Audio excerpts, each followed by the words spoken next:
bare knuckle fighting as a living, as an adult, getting into that world, it really started from my work on the door, which was as a bouncer, nightclub security. You are in and around violence. It is your profession. You are around violent people.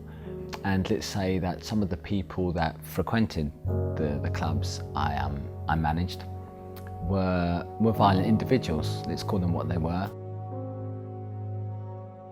And it was suggested, having seen the way I dealt with a particular situation one evening, that I could make some extra money by participating in this underground fighting.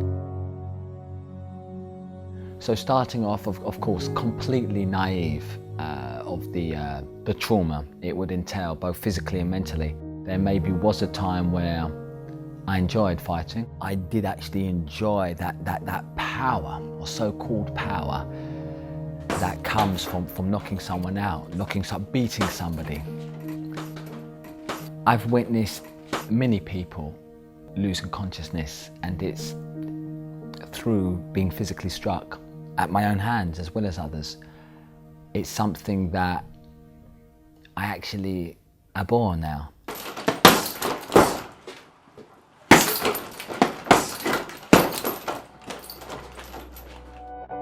I was a violent individual. I thought very negatively.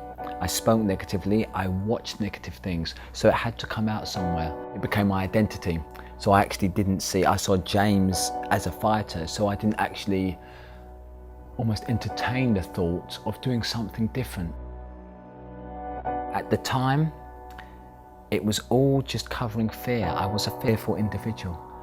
Because of my actions, I lived a violent life, and it could always at any minute come back on me. So I was always had that fight or flight. I was engaged, and it was killing me because I had heightened blood pressure and anxiety, because I was always wondering, is payback around the corner? Is someone coming to stab me or something?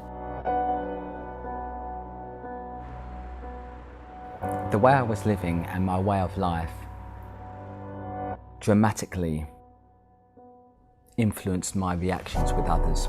They impacted my family and friends. I lost friends because of it, not always physically, although that happened, but because of the person I was. I could not and would not allow myself to trust anyone. This of course caused great problems, because I never allowed anyone to get close to the real James, because I thought if they saw that I was loving and nice, they would think that's soft, or that's weak. You know, real men don't cry, and real men aren't soft.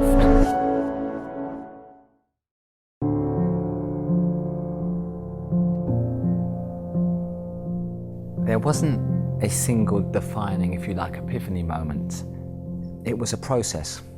It was a gradual awareness, a dawning over years and years, that I could no longer allow myself this great disconnect. I could no longer pretend to be somebody I was not.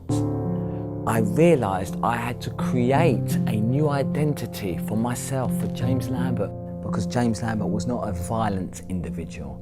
I didn't wish others ill harm. I didn't want to have to fight others.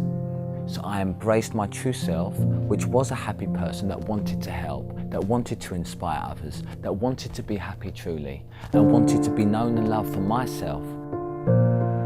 I had to stop frequenting the places and associating with the people that I was beforehand.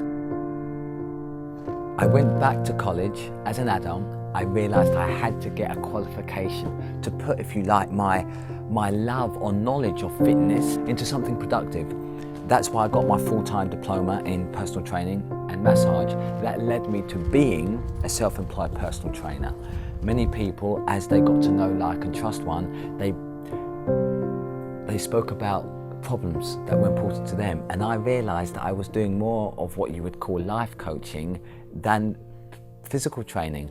What I do today is my three great strengths are as a motivational speaker, as a coach working one-to-one with individuals, and also as an author. I realised through growing up was the one thing I wanted to be was happy.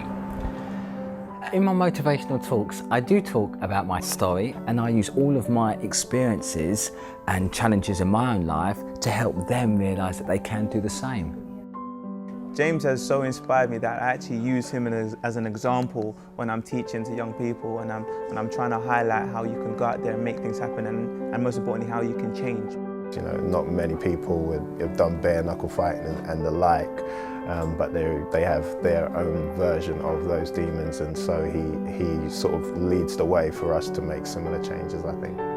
James has helped me. I mean, he's an inspiration with what he does with his training and all his ethics, and I sort of want to sort of get fit and sort of get into sort of training, and James has sort of helped me and trained me and just gives me the motivation. So it's fun. This is the jab there, cross, do the hook, and then finish with the cross. Yeah, you're up. Seeing James's life story and seeing from where he's come from to where he is now is an inspiration to me. Nothing makes me happier than seeing someone else become a fitter person, challenging their behaviour, being from a very violent person to a calmer individual, going after their goals. Is that and moving on? Now my books all of them are fun and happy books, but they're split into, I think it's fair to say, 2 genres or categories if you like. Half approximately are children's little works, you know, fun little books for them. That's my inner child coming out to play and how maybe the books I would like to have read when I was little. And the other half are very motivational, very inspirational, and I touch upon and use some of the tools and my life experiences and how I made that change and how I can now help others change in their life. My charity run is for the fundraiser Run 101, which is to send Noah Elkington and his family to Disney World. And Noah Elkington has a very rare form of muscular dystrophy, and it is a fatal illness. So I wanted to do what I could for the family. And as I say, they are actually going now with the money that I've been fortunate enough to raise, so that when the worst happens, he'll almost be able to live on through the holiday they had together. I think it's a great testament to who he is as a person and the kind of willpower that he shows to progress and develop as a person.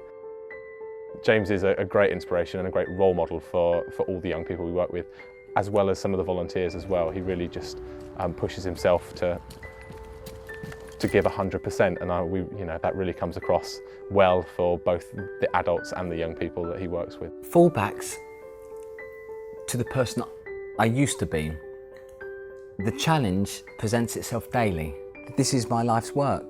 I'm a human being, I'm not a robot. I still suffer displeasure at others' seemingly lack of courtesy, but the majority of the time I'm in a very high state energetically, very positive. It's very peaceful, it's very loving. You know, I live with my wife, Nikki, you know, tremendous, you know, beautiful individual who's changed my life for the better. Got our dog, little Max. It's a wonderful, wonderful setup. Got the best neighbours in the world.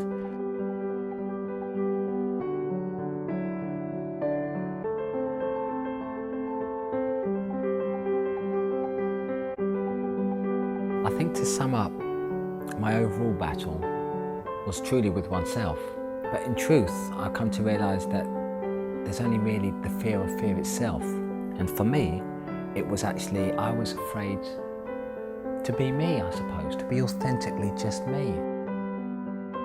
You've heard of the saying, a leopard can't change his spots. I'm living proof a leopard can change his spots.